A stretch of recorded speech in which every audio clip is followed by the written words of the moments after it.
Assalamualaikum warahmatullahi wabarakatuh. Kami dari kelompok 6 mata kuliah Islam dan Ilmu Pengetahuan akan mempresentasikan hasil kerja kelompok kami, yaitu mengenai Islam, liberalisme, dan sekulerisme. Dan kelompok kami beranggotakan 4 orang. Yang pertama ada saya sendiri, Fahri Ali. Kemudian ada Amanatul Hidayah, Indah Indonesia, dan juga ada Fajar Edatama. Baik, langsung saja masuk ke materi yang pertama. Islam adalah agama yang telah menisbahkan diri sebagai agama yang paling benar di antara agama-agama yang lain. Islam sebagai satu-satunya dan yang dijamin oleh Allah, penganutnya akan memperoleh keselamatan dunia dan akhirat bila menganutnya secara sempurna.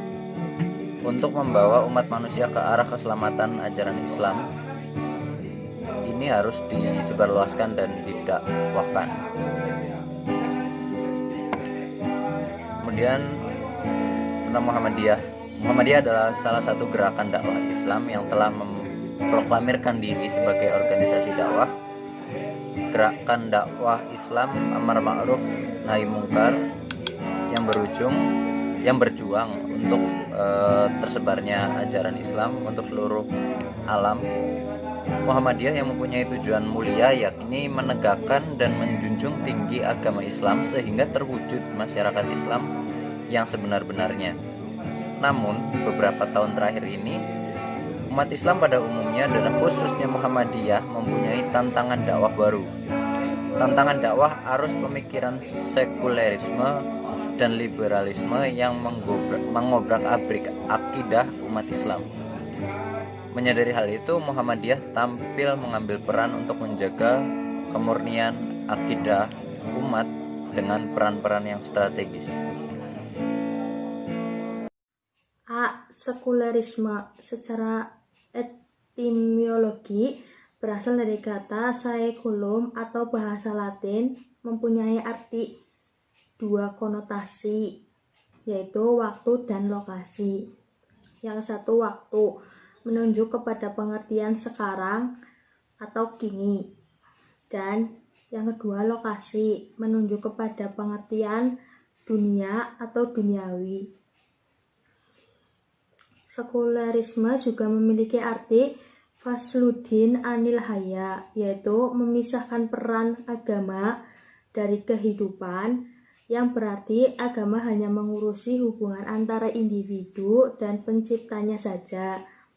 Maka sekulerisme secara bahasa bisa diartikan sebagai paham yang hanya melihat kepada kehidupan saat ini dan di dunia ini, tanpa ada perhatian sama sekali kepada hal-hal yang bersifat spiritual seperti adanya kehidupan setelah kematian yang notabene adalah inti dari ajaran agama. Ciri sekulerisme: 1. Meyakini bahwa nilai keagamaan haruslah dibedakan dari nilai-nilai kehidupan dunia dan seluruh aspeknya. 2. Menyebarkan paham melalui prinsip pragmatisme dan utilitarianisme. 3. Kegiatan yang sifatnya politis bebas dari pengaruh agama. Sekulerisme sebagai budaya. Sekulerisme diibaratkan sebagai tren bagi anak muda pada saat ini. Tren tersebut disajikan dalam bentuk gaya hidup western atau kebarat-baratan, jauh dari nilai sosial budaya yang telah berlaku. C. Liberalisme. Istilah Islam liberal disusun dari dua kata, yaitu Islam dan liberal Islam. Maksudnya adalah agama Islam yang diturunkan oleh Allah kepada Nabi Muhammad SAW, dan liberal artinya kebebasan. Kata liberal adalah satu istilah asing yang diambil dari kata liberalisme dalam bahasa Prancis yang berarti kebebasan. Ciri-ciri pemikiran Islam liberal. 1. Kebergantungan semata-mata kepada akal manusia bagi memandu kehidupan dunia. 2. dualisme dalam memahami berbagai realiti dan kebenaran. Contoh, dualisme antara akal dan jasad, dan pemisahan antara kaidah rasionalisme dan empirisme.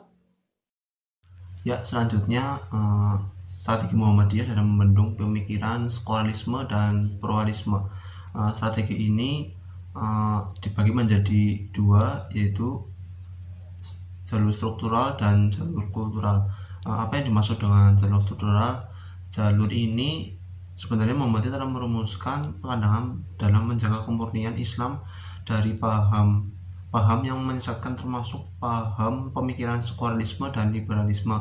Bahkan pandangan ini dari pemikiran Muhammadiyah dalam menjaga kemurnian Islam itu sebagai satu-satunya jalan kebenaran telah dirumuskan menjadi dokumen resmi yang melalui forum-forum resmi Muhammadiyah. Yang kedua yaitu melalui jalur kultural. Jalur ini yang dimaksud di sini adalah beberapa peran yang dijalankan oleh Muhammadiyah dalam membendung arus pemikiran liberalisme dan sekulerisme yang langsung ke ranah umat, tidak tersusun dalam sebuah keputusan resmi Muhammadiyah. Kesimpulannya, yang pertama yaitu menyebarnya pengaruh pemikiran sekulerisme dan pluralisme dan liberalisme di Indonesia, dan khususnya di organisasi Muhammadiyah, adalah suatu kenyataan.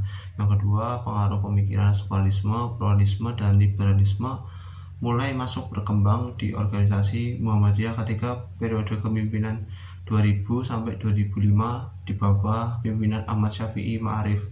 Yang ketiga yaitu pemikiran sekulerisme, pluralisme, dan liberalisme sangat bertentangan dengan manhaj dakwah dan gerakan Muhammadiyah. Terus yang keempat, pengaruh pemikiran sekulerisme, pluralisme, dan liberalisme sangat membahayakan akidah umat Islam dan tatanan kehidupan keberagaman di Indonesia. Yang kelima yaitu menghadapi pengaruh pemikiran sekulerisme, pluralisme, dan liberalisme, Muhammadiyah telah mengambil langkah-langkah yang strategis untuk menghadapinya. Yang keenam yaitu peran Muhammadiyah yang telah dilakukan dengan jalur struktural dan kultural cukup memberikan hasil yang sangat menggembirakan. Sekian dari presentasi saya. Mohon maaf bila ada salah kata. Mohon maaf. Assalamualaikum warahmatullahi wabarakatuh.